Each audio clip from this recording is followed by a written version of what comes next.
Well, tonight we're talking about an entire age group in crisis, a peer group branded with the moniker Generation Doom. I'm talking about Generation Z.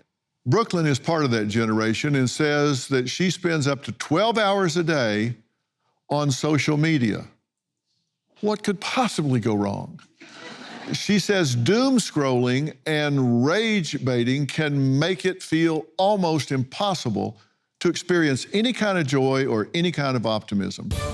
We are the generation that is waking up to the myth of the American dream. I think Gen Z is dubbed the nihilist generation because they feel that they have wasted their time and their money pursuing a degree that we were told to pursue, and it's amounting to nothing. I got my degree in political science and liberal arts. I am currently a licensed massage therapist, so I'm not using that degree.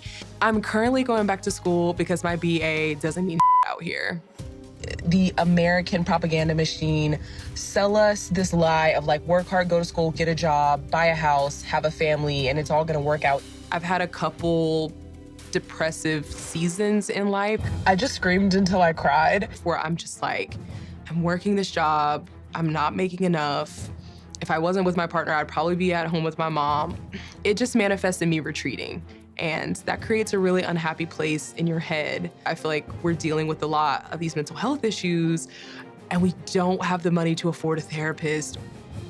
I feel like, what's the point of the 40-hour work week? What is the point of saving my money and budgeting if I don't have enough to save in the first place?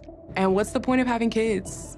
I can't confidently look at even the little ones around me and say, yeah, we're leaving the world in a better place. Thanks for being here. Thanks for having me. You need to define a couple of terms for some of us that might not know it, like doom scrolling and rage baiting. Okay. I guess doom scrolling is the concept of literally scrolling for hours and hours and hours, and your algorithm picks up that maybe you've interacted with something negative that further feeds more negative things onto your feed, and it keeps you there. And rage baiting is posts that intentionally make you angry. And I think algorithms and probably tech firms love that because you're gonna comment, you're gonna repost, you're gonna add your opinion, and you could be stuck there for hours. Do you get caught in that? I try not to. It'll come up every once in a while. I'll notice maybe 2 hours on the phone, and then I start to get a little headache. Yeah, how about you? I don't have any of those apps. Okay, good for you. Do you realize that you're programming your brain? Well, I think that's a bit reductive. What about it is reductive?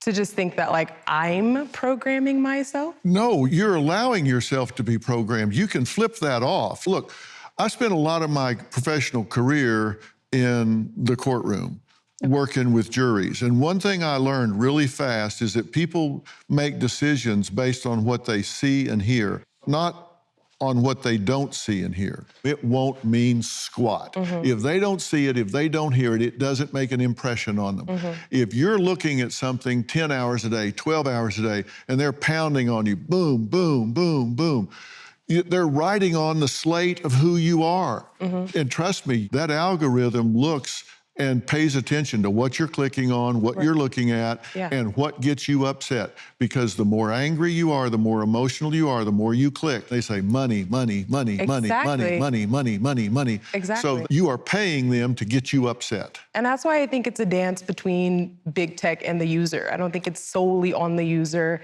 That's the whole point. It's not on the user. Yeah. They're manipulating. Yeah. So you're making decisions based on what you see and hear, and what you see and hear is doom and gloom. Yeah. I was in private practice for a while, and I had people that I worked with that were depressed and never knew it until they weren't. Yeah. Think about that. Can you imagine being depressed your whole life and you never knew you were depressed until you weren't? Yeah. I had people that would come out of depression and go, wow, I never knew the sky was blue. So I just thought the whole world was gray, and you just kind of plodded along in life. And you can get caught up in these loops, and you can start talking to yourself that way. Yeah. And by the way, we talk 120 words a minute. Now, sometimes Robin will gust up to 160 or 180, but we talk about 120 words a minute, but we think at 12 or 1,300 words a minute. So you can say something, but when you start repeating it, you're repeating it at 10x.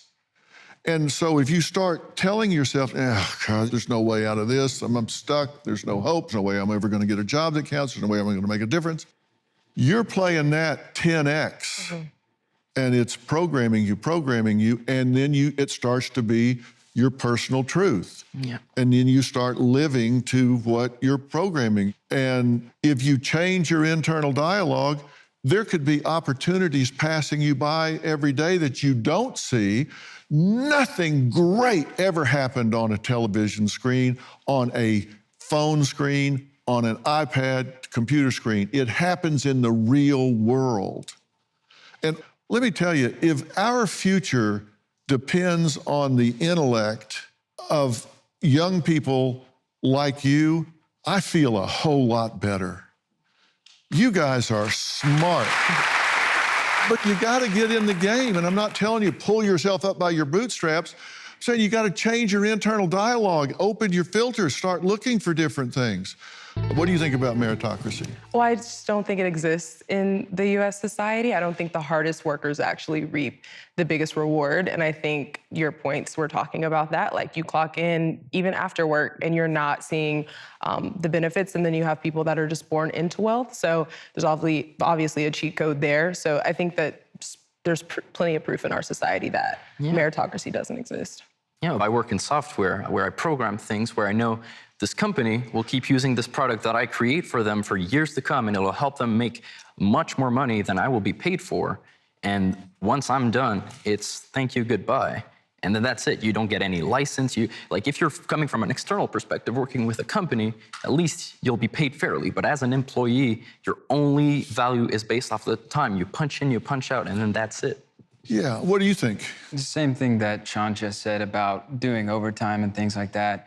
When you work at an hourly rate, if you go above and beyond and do extra work, it's recognized occasionally if you're lucky, but it just feels kind of, I don't want to say hopeless, but putting in that extra work doesn't reward you as much as they said it would. Doesn't matter, 15 years later, they'll fire you for sickness or something. Well, you know what my generation said? They said, hey, you go in, you give it all, you work for 20 years, you work for 30 years, and at the end they give you a gold watch and put you out to pasture.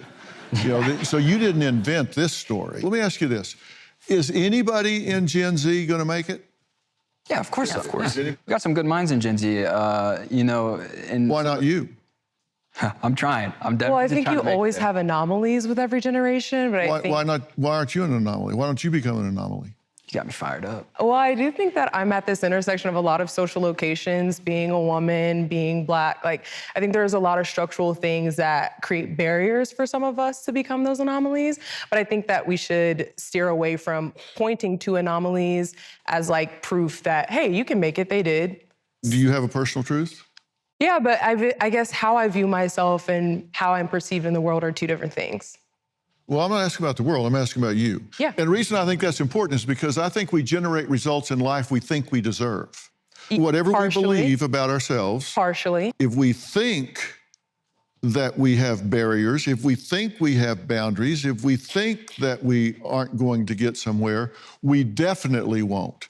Now, that doesn't mean that there aren't other obstacles to overcome, but if we approach those believing that they're going to contain us, believing they're going to hold us back, I guarantee you they will. Structural barriers sometimes take precedent over individual will. And I think that history and disciplines like social work can be proof of that. Yeah, sometimes it's just out of our control. Even when we want, the world puts barriers where we Oh, it's never out of your control. It may be an influence, but the only person you control is you. Right. You can talk about systemic racism. You can talk about all kinds of glass ceilings. You can talk about everything in the world.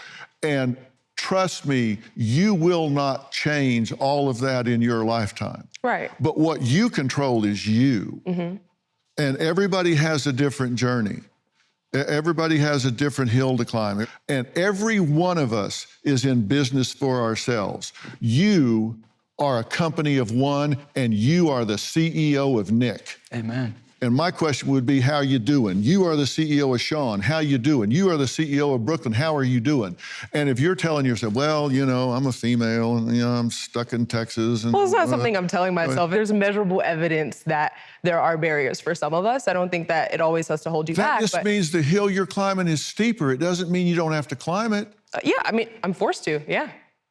Yeah, so why would you tell yourself, you know, the hill's too steep, I gotta climb it. I'll spend 12 hours a day on social media telling me that I'm not gonna make it. Yeah, I mean, I think it's funny that like your own personal like mind frame could be compared to something structural. Like I don't think those can be compared, to be honest. The only person you should ever compare yourself to is you. Yeah. You don't control anybody but you. Right. Let me tell you, everybody has something that they've got to deal with. I grew up poor. My father was an alcoholic, a violent alcoholic.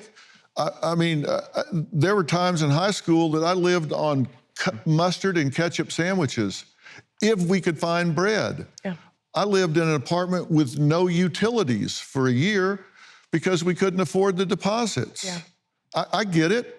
Different journey than you went down, but trust me, it wasn't easy. Different generation, you know? Yeah, exactly. Yeah, so you can say, well, that didn't matter, you had it easier. There were times it didn't feel easy, but you know what? I had to decide what my currency was, what I had to offer that could distinguish me. I didn't have the clothes. I finally got a car, but it didn't have reverse. So you never park downhill. Yeah. Because you ain't backing up. And I think that's an awesome story, and I think there's a lot of anomalies that have stories like that. I don't think we can make sweeping generalizations based off of an awesome success story. You don't have to make a sweeping generalization. You have to decide you are the CEO of Brooklyn. How are you doing? What is your plan?